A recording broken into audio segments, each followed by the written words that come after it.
keep this in my pocket? Okay. Okay. So I presume you're going to Should want. I have him hold the mic? Because I'm kind of far. That'll work. Yeah. Why don't you go ahead and hold the mic, I'll ask questions, and then when I have a question for Kimberly, I can go ahead and ask her. Hi, goodness. Get a little closer to the chair. Me? Yeah, Sure. So we have many photographers here in the video. I know. Any Filmmakers here. directions. I feel like I'm always on. Yeah, Is this almost part of like outnumbered. an ongoing documentary? or- Yeah, we're actually kind of documenting my travels through the Northern Marianas and here in Guam to kind of highlight the issues that veterans are facing when they come back from either active duty or from their time in Iraq or Afghanistan or wherever they end up deploying.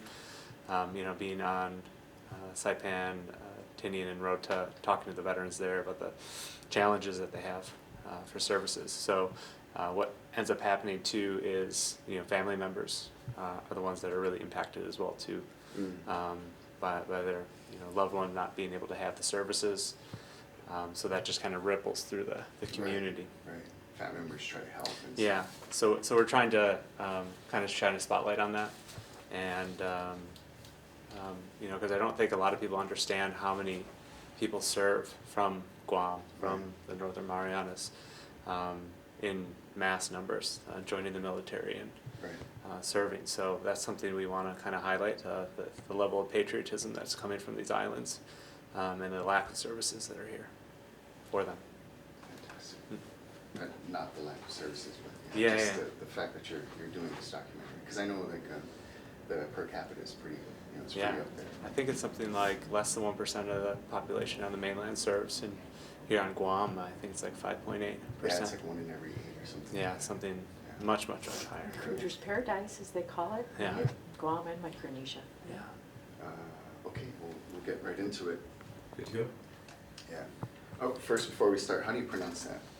VETOGA. Vet toga. Vet toga. Yeah, Vet toga. like a combination of veteran and yoga. Correct. Yeah, I mean, vet that's, toga. I saw that one. I was like, is it vet oga? I know, that's what I was going, how do you pronounce it? I Yeah. was mispronouncing that toga. Vet toga, yeah. Does that answer the question, what brings you to our area or region, the documentary that you're doing? That and joining with the Humanities Council here to come together and have screenings of the documentary Almost Sunrise, which features myself and my friend Anthony Anderson as we trek 2,700 miles across the country to kind of decompress from our time in war. But it really highlights the subject of moral injury, which is categorized as a wound to the soul. So when you witness or participate in something that goes against your own moral values or your own moral upbringing or moral being, and that's kind of inherent in war. And you're faced with these really challenging moral dilemmas, and when you come home, especially when I came back, it was a lot of questions about, was I justified, can I be forgiven, and you carry those things deep within you for a long time if they're not addressed. It's interesting that you bring that up, and I'm just going to cite this really quickly because that was something that I was just researching not too long ago. When you talk about what you had to face, whether it's something you did or something you witnessed with respect to post-traumatic stress disorder, and how in psychology they say if you're not exposed to what you're capable of, Mm-hmm. right? When you talk about good and bad, and if you don't have proper exposure to that, and then you're thrust into a situation, it dramatically affects you. And so you talk about moral injury. How did you decide upon taking that trek and seeing that as a means for therapy? I didn't have a choice. Really, it was that or suicide. Like so many other veterans, unfortunately, feel like that's the only option that they have because of the level of suffering that they're going through. They feel like that's the only way that they can make the suffering stop. And I don't think it's that people want to end their lives, it's just they want to stop the suffering that's happening. So this was a way, kind of a last-ditch effort that I thought, and my buddy Anthony agreed to, that we need to do something outside of the box. Because at that point I had gone through traditional therapies and medication and all these different things to try to help end the suffering that was going on in here. and this was the only thing that I thought of that would allow me to help process what I actually experienced and what I went through. Because I think after you get out of the service and after you get out of the military, you're just thrust back into life and you try to play catch up with your peers. I got out when I was 21. All my friends were graduating college, so I felt that I needed to enroll in school full time, get my own apartment, get a full-time job, and just do what I thought everyone else was doing and not address or acknowledge what I experienced during war, which I think is detrimental, in the end when you don't address the things that you've experienced. What did you learn about yourself on that trip? Man, there's a lot of different lessons. One of the most, I think, important lessons, and I think a lot of veterans have trust issues, especially when it comes to the civilian population when they come home, and that was same for me, because when you're in Iraq and you're in Afghanistan or in these situations or these deployments where you can't trust anyone except for the people to the left or the right of you, you don't have that luxury, and that kind of stays with you when you come home, and you're put in a situation where you're the only one that has this experience now, and it's very isolating. So by trekking across the country and kind of opening ourselves up, there's a lot of community members that showed up and stepped up to support us along our trek. And that was something that was really surprising to us and really helped us kind of open up a little bit and be more trusting of people around us, because it really showed us that the community really does care and they really want to support veterans. They just need an outlet to do that, and they need a little bit of direction and help and support to be shown where they can do that. So how did all of that turn into the development of Vet Toga? So Vet Toga was actually developed by a Marine Corps veteran who, like me, had multiple deployments and ended up finding yoga and meditation and kind of the holistic arts, the healing arts, to be the only thing that really helped these moral conflicts or these stresses that he was experiencing on a day-to-day basis. And after he got out of the Marines, he ended up becoming a government contractor and actually deploying a lot more than he did when he was in the Marine Corps. So when he found meditation, yoga, breath work, he actually was able to apply it in real time when he was deployed to Afghanistan. So he would be in the mountains meditating, while they're taking mortar rounds. So he was, would go back home, he'd study under a teacher, and then come back out and deploy again. And he's like, this was the only thing that was helping him. So he felt that the best thing that he could do was start an organization, a nonprofit organization that would train veterans, their family members, to become yoga teachers themselves, so then they can offer these classes free for their communities. And that's the idea behind the organization, and I'm a graduate of the program, and the classes that I'm teaching are based on what I learned at the school, and it's something that we're looking at bringing out here to the islands to help support veterans and families, to help them have another option outside of the traditional care modalities that are being offered right now. Before I ask you if you could share some of the techniques, or at least one of them, ask him, how was the connection made? Yes, actually it was made through the Northern Marianas Humanities Council. Leo Pangilinan, who's the new director, he reached out to me asking if, they've had this program. This is Tom's second trip out to the Northern Marianas, and asked, if we'd be interested in bringing the program to Guam, because their sponsors for the program wanted it to come here as well. And it just makes sense because there's so many veterans in Guam, and there's so many service members, and particularly those from the local community with the Guard, the Air Guard, the National Guard. And so we thought it'd be a great opportunity to partner with them and to bring Tom here and show the film, which is an award-winning documentary, Almost Sunrise, and to really, we're interested as a Humanities Council in engaging with the community around really important issues that face our island. And I think this is one of them, working with veterans, trying to provide them other ways to deal with, the stress of service, right, and the sacrifice that it involves. So we're just really fortunate to have Tom come here and to be part of the film screening, obviously, and leading the discussion and conversation afterwards, and then working with our various community members to do the yoga classes. And in addition to the public ones that you see in the flyer, we're also doing some private ones as well. We're going to be doing it with the Salvation Army Lighthouse Recovery Program tomorrow, where we'll show the film and do a private yoga class. And as you know, many of those people that are at the Salvation Army program are veterans who, have dealt with their stress and their, PTSD, perhaps through alcohol or drug addiction.